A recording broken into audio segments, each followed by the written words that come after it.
Hello guys, so 1 week ko na ginagamit tong QB78S ko na rifle.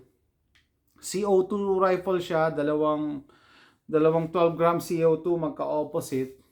I don't know kung meron ganito sa Pilipinas, pero mga Pinoy na nag-airgun sa North America makaka-relate.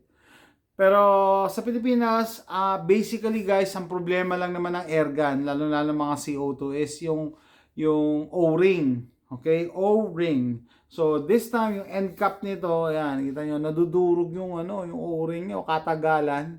Siguro 5 years na sa akin to. Ayan, nadudurog o nagda-dry up yan eh. Nadudurog. Tagal ko rin kasi hindi nagamit.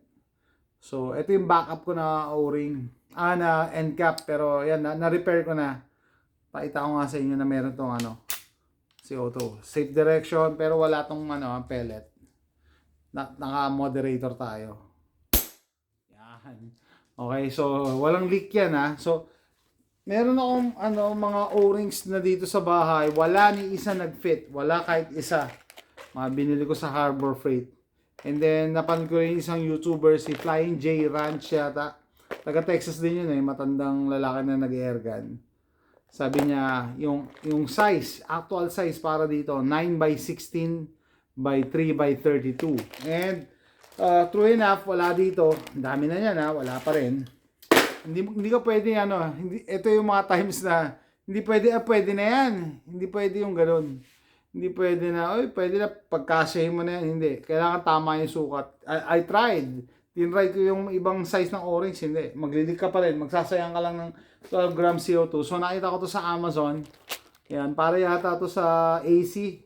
Refrigeration ng kotse. No, sakto. Meron siyang ganong size. Pakita ko lang. Para public service din sa mga ibang air gunners dyan. Ito yung size na hinahanap nyo. 9x16 by 3x32.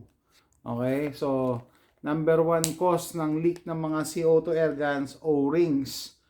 Katagalan, para pakita nyo rin, nadudurog na yung O-rings. Goma yan eh. Nadudurog, nagda-dry up. Pero hindi na kailangan ipagawa yan eh. Pagka nasa Pilipinas kayo, palitan nyo lang yung O-ring. Dapat lang alam mo yung size. Okay? Nagpa-follow din ako sa may ibang airgunner sa Pilipinas. No? Alam ko iba yung airgun sa Pilipinas, pero pag nag-leak yan, malamang yung O-ring yan. Yun lang ang papalitan mo. So, you have to learn how to disassemble that. Kasi, bulk fill yata sa Pilipinas, malalaki yung CO2 nyo dyan. Pero pag nag-leak yan, maski sa port, maski dun sa may receiver, meron dyang O-ring na bumigay. So, ganun lang gagawin nyo.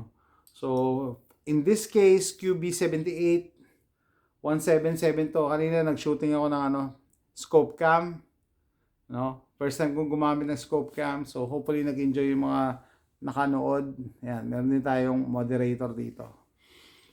So, yan guys. Basta nag-leak ang airgun nyo, malamang sa malamang O-ring yan. So, tatapusin ko na yung video na to. See you next time. Bye.